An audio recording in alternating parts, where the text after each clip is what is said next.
Assalamualaikum warahmatullahi wabarakatuh.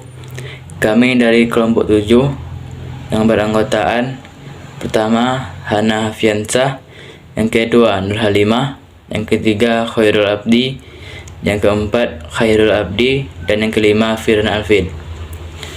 Di sini kami akan mempresentasikan hasil diskusi kami tentang user experience design. Yang pertama itu pengertian user experience design ialah bidang yang mempelajari cara mendesain pengalaman yang lebih baik bagi user dengan tujuan untuk meningkatkan kepuasan user dan meningkatkan interaksi user dan produk.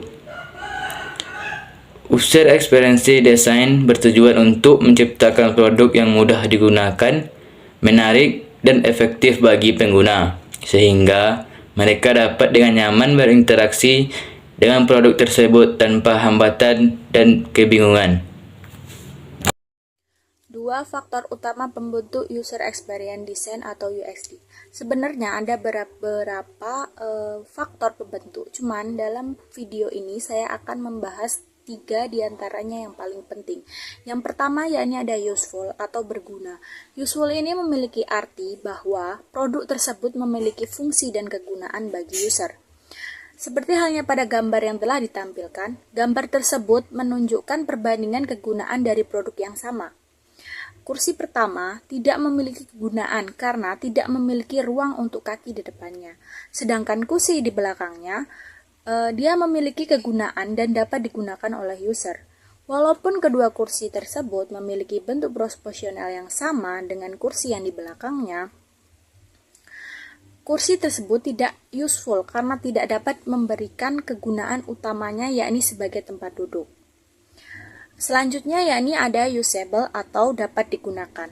Maksudnya itu, user dapat menggunakan suatu produk sehingga kegunaan dari produk tersebut dapat dimanfaatkan dan dimaksimalkan. Seperti halnya pada gambar di atas, gambar pertama menunjukkan alat penyiram tanaman yang didesain tidak memungkinkan untuk digunakan sebagai penyiram tanaman. Dan gambar yang kedua itu menunjukkan gambar sepatu butik yang bagian depannya itu tidak terlindungi, sehingga tidak dapat memenuhi kegunaan utama dari produk tersebut sebagai pelindung kaki. Contoh tersebut menunjukkan ketika suatu produk tidak memenuhi faktor usable, maka tidak dapat digunakan dan tidak memiliki kegunaan. Dan jika diedarkan di pasaran atau di pasar diedarkan, maka akan kalah saing dengan produk serupa yang memiliki faktor usable yang lebih baik. Selanjutnya ada desirable, yakni faktor yang ini memiliki makna bahwa suatu produk harus dirancang sedemikian rupa agar dapat memunculkan rasa penasaran user, agar dia itu kayak ingin memiliki produk tersebut. Seperti halnya pada jajanan-jajanan yang ada di Indomaret, dia itu mesti kan dalam kemasannya itu ditampilkan dengan semenarik mungkin oleh pembuat produk tersebut, sehingga kita tuh penasaran kayak gimana ini rasanya kayak gitu kan. Tapi di Indonesia itu masih banyak ditemukan fungsi desirable ini yang tidak sesuai dengan produk yang mereka jual gitu. Seperti kayak ya itu tadi, jajanan itu tadi kayak kemasannya menarik, kayak kita tuh jadi penasaran gitu loh. Jadi pas kita beli, pas kita lihat ternyata jauh berbeda dengan apa yang kita lihat di kemasan gitu. Rasanya juga kayak udah familiar gitu, ternyata kayak cuman ganti packaging atau ganti bentuk gitu. 3. Proses User Experience Design atau UXD. Untuk dapat menghadirkan UX yang baik, diperlukan proses-proses UX Design. Terdapat 6 proses dalam UX Design, yakni yang pertama understand. Sebelum memulai suatu project UX Design, sebaiknya mendalami hal mendasar terlebih dahulu.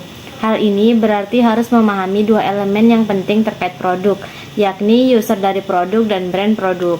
Memahami user dari produk berarti juga pemahaman akan masalah yang dihadapi oleh user disertai dengan solusi dari masalah tersebut. Yang kedua, research. Setelah mengetahui keinginan dari user dan memastikan hal tersebut sejalan dengan core bisnis, dapat dilakukan riset untuk merancang UX. Banyak variasi kegiatan yang dapat dilakukan pada tahap riset ini, diantaranya adalah yang pertama, interview. Interview one-to-one dapat dilakukan oleh perancang ide dengan satu target audiens. Yang kedua, user atau focus group. User atau focus group dapat dilakukan oleh perancang ide dengan beberapa target user yang mendiskusikan mengenai masalah yang dihadapi mereka terkait penggunaan produk serupa atau serupa dengan produk ide solusi. Yang ketiga, survei. Survei dapat dilakukan dengan menyebar kuesioner pada target user. Yang keempat, usability testing. Usability testing ini dapat dilakukan ketika prototipe dari produk sudah ada dan sudah jadi. Analisis, yaitu pada tahap ini perancang ide akan melakukan analisa dan sebuah informasi yang sudah didapatkan pada dua tahap sebelumnya dan menyaring informasi-informasi yang dianggap paling berguna. Terdapat dua cara atau menganalisa hasil riset sebelumnya, yakni yang pertama itu adalah user personas, yang kedua itu user journey maps. Lanjut, yang keempat yaitu desain. Pada tahap ini perancang ide sudah akan membuat desain prototipe sebelum diwujud nyatakan. Perancang ide dapat membuat markup, wireframe dan prototipe. Di saat yang sama dilakukan perancangan desain tata letak, warna, font, dan lainnya. Berikut adalah penjelasan mengenai mockup, wireframe, dan prototipe. Yang pertama itu adalah mockup, yang kedua adalah wireframe, yang ketiga adalah prototype. Di sini saya akan menjelaskan mengenai launching atau implement. Setelah proses desain sudah dimantapkan dan produk siap diluncurkan ke khalayak luas, produk dapat diluncurkan. Peluncuran ini dapat dilakukan dengan beberapa cara, yakni beta produk dan live produk. Lanjut ada evaluasi atau analysis again. Tahap yang terakhir adalah melakukan evaluasi dan penganalisaan ulang. Proses evaluasi tentu dibutuhkan ketika mengimplementasikan suatu produk agar produk yang sudah diluncurkan dapat diperbarui secara berkala dan menjadi semakin baik. Baik, sekian dari kelompok kami. Saya beri pantun. Otot kawat tulang besi, dikira cupu ternyata suhu. Cukup sekian presentasi kami. Kami ucapkan matur thank you.